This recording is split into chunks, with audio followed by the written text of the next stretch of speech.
కాపునాడు. సామాజిక న్యాయం కోసం సామాన్యుని స్వరం, మీ కాపునాడు. కాపునాడు సమాచార లేఖ లెటర్ నెంబర్ 202.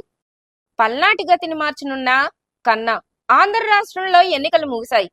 ఫలితాలు తేలేందుకు కూడా ఎక్కువ సమయం లేదు. ఈ తరుణంలో అటు ఉమ్మడి రాష్ట్రంగా ఉన్నప్పుడు గాని, నేటి విభజిత ఆంధ్రప్రదేశ్ రాష్ట్రంలో గాని ఏ ఎన్నికల్లో అయినా వార్తల్లో నిలిచేది పల్నాడు ప్రాంతం.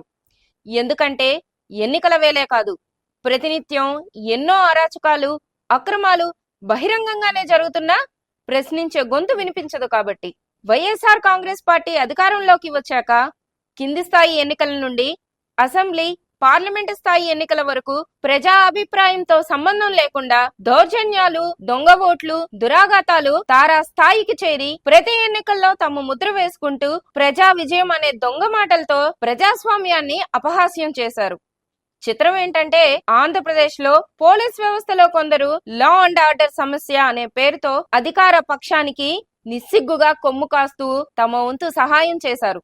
ప్రపంచ రాజకీయ చరిత్రలో ఏ ప్రభుత్వము చేయని విధంగా జగన్ ప్రభుత్వం పోలీస్ వ్యవస్థలోని కొందరికి కింది స్థాయి నుండి పై స్థాయి అధికారుల వరకు నజరానాలు ఇస్తూ తమ వైపుకు తిప్పుకున్న ప్రజా ఆగ్రహం ముందు ఈ అరాచక దౌర్జన్యకాండ సాగిస్తున్న వైసీపీ నాయకుల ఆగడాలు చెల్లక తమ నియోజకవర్గం నుండే పారిపోయి తల దాచుకోవాల్సిన పరిస్థితి నెలకొంది. ఒకనాటి పోరుగడ్డ పల్నాడు అంటే నాయకురాలు నాగమ్మ, రాజకీయ దురంధరుడు బ్రహ్మనాయుడు, మాల కన్నమదాసు, పుల్లరి వీరుడు కన్నెగంటి హనుమంతు వంటి చరిత్ర గుర్తుకొచ్చేది. మరి నేడు ఒక సామాజిక వర్గ నేత అధికార దాహంతో సాగిస్తున్న దమనకాండ, దుర్మార్గపు చేష్టలు, అమానవీయ దౌర్జన్యాలు కళ్ల ముందు కదలాడతాయి. శాసనసభ్యుల స్థానాల్లో ఉన్న వీధి రౌడీల్లా తనను ప్రజలు తమ ఓటుతో ఈసడించుకున్నారన్న అక్కసుతో ఈవీఎం మిషన్లు పగలగొట్టడం, అడ్డొచ్చిన అపోజిషన్ పార్టీ కార్యకర్తల్ని రక్తాలు కారేలా కొట్టడం, అవసరమైతే హత్యలు, అత్యాచారాలు, అరాచకాలు. ఇదా రాజకీయం అంటే? ఇదా ప్రజా విజయం అంటే? ఇక పల్నాడు ప్రాంతంలో కాపు సమాజం స్థితిగతుల్ని చూస్తే అక్కడ కాపుల్ని రాజకీయంగా ఎదగనీయకుండా అనగదొక్కటం జరుగుతూనే ఉంది. ఆర్థిక, సామాజిక, వ్యాపార రంగాల్లో సరైన ప్రోత్సాహం లేక స్థిరత్వం కోసం పరితపించే స్థాయిలో అంటే త్రిశంకు నరకంలో అక్కడ కాపు సమాజం బతుకులు వెళ్లతీస్తుందనే చెప్పాలి. నరసరావుపేట పార్లమెంట్ పరిధిలో కాపు సమాజం బలం 2,20,000 పై చిలుకు. పెదకూరుపాడు, చిలకలూరిపేట, నరసరావుపేట, సత్తెనపల్లి, వినుకొండ, గురజాల, మాచర్ల ఇలా ప్రతి అసెంబ్లీ స్థానంలో గెలుపును నిర్దేశించగల బలం కాపు సమాజానికి ఉందన్నది వాస్తవం. అయితే వాస్తవాలు వేరు, వాస్తవ పరిస్థితులు వేరు. నిర్దేశించగల సత్తా అన్నది వాస్తవం అయితే కాపుల్ని విడగొట్టి ఆర్థికంగా పడగొట్టి తమ కింద బతుకు నెట్టుకొచ్చేలా రెడ్ల రాజకీయం ఉందన్నది వాస్తవ పరిస్థితి. 1952లో ఏర్పడ్డ నరసరావుపేట పార్లమెంటు స్థానం నుండి ఎందరో ఉద్దండులైన నాయకులు తయారయ్యారు. తర్వాతి కాలంలో వాళ్లు కేంద్ర మంత్రులుగా, రాష్ట్ర ముఖ్యమంత్రులుగా కూడా ఎదిగిన క్రమం నరసరావుపేట స్థానానికి ఉంది. నిజానికి 1-2 సార్లు మినహాయించి ప్రతిసారి రెడ్లే నరసరావుపేట పార్లమెంటు స్థానాన్ని కైవసం చేసుకుంటున్నారు. ఇక్కడ రాజకీయం కంటే తమ సామాజిక వర్గమే అధికారంలో ఉండాలన్న ఆలోచనతోనే రెడ్డి సామాజిక వర్గం పనిచేసుకుంటూ వచ్చింది. 1-2 సార్లు కమ్మ సామాజిక వర్గం అందలమెక్కినా వారి రాజకీయ వ్యూహంలో కొన్ని తప్పిదాల వల్ల అధికార పీఠాన్ని వదులుకోవాల్సిన పరిస్థితి వచ్చింది. వారు లేకపోతే వీరు అన్న సిద్ధాంతంతోనే నరసరావుపేట నియోజకవర్గాన్ని తెలుగుదేశం పార్టీ పాడు చేసింది. నరసరావుపేట పార్లమెంట్ లో కమ్మ సామాజిక వర్గం నమ్మకమైన మిత్రుణ్ణి ఎంచుకోవటంలో చేసిన పొరపాట్ల వల్లే నేడు పల్నాడు ప్రాంతంలో జరుగుతున్న దారుణాలకు కారణం.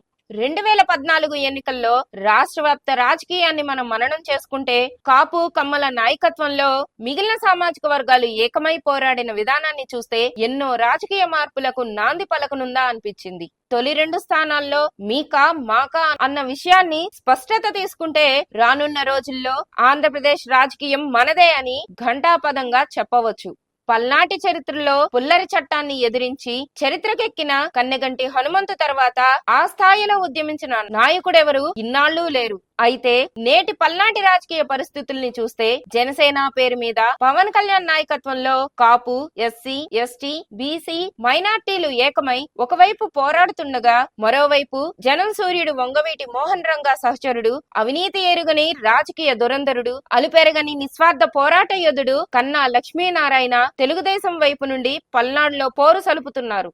తొలినాళ్ల నుండి స్వర్గీయ మిర్యాల వెంకట్రావు గారితో కలిసి నడుస్తూ కాపునాడు ఉద్యమంలో వెన్నుదన్నుగా నిలుస్తూ ఆంధ్ర రాష్ట్రంలోనే తనకంటూ ఒక ప్రత్యేకమైన గుర్తింపు తెచ్చుకున్నారు కన్నా లక్ష్మీనారాయణ. ఆంధ్ర రాష్ట్రం ఏర్పడ్డాక ఇప్పటి వరకు పల్నాటి రాజకీయ చరిత్రలో నీతి నిజాయితీలోనే కాదు, ఉద్యమించడంలోనూ కార్యకర్తలకి అండగా వారికి మనోబలాన్ని అందించడంలోనూ అంతటి దమ్మున్న నాయకుడు కన్నా తప్ప మరొకరు లేరంటే అతిశయోక్తి కాదు. ప్రస్తుతం పల్నాడు ప్రాంతంలో నడుస్తున్న రాజకీయ గతిని తిరగరాయాలంటే కన్నా నాయకత్వంలో నడిస్తేనే సాధ్యం అన్నది అక్షర సత్యం. అభినందనలతో గాళ్ల సుబ్రహ్మణ్యం, కాపునాడు జాతీయ అధ్యక్షులు, చైర్మన్, కాపు విద్యాభవన్, కాపునాడు ఫౌండేషన్ ట్రస్ట్ కార్యవర్గ సభ్యులు, అఖిల భారత కూర్మి క్షత్రియ మహాసభ అధ్యక్షులు, ఓసీ కులాల ఐక్యవేదిక ఆంధ్రప్రదేశ్. సమాచారం సహకారం అన్న నినాదంతో కాపు సమాజ అభివృద్ధిలో మీరు భాగస్వాములు కండి. కాపునాడులో సభ్యులుగా చేరండి, చేర్పించండి. Please visit www.kapunaduindia.com. Read Kapunadu Monthly Magazine.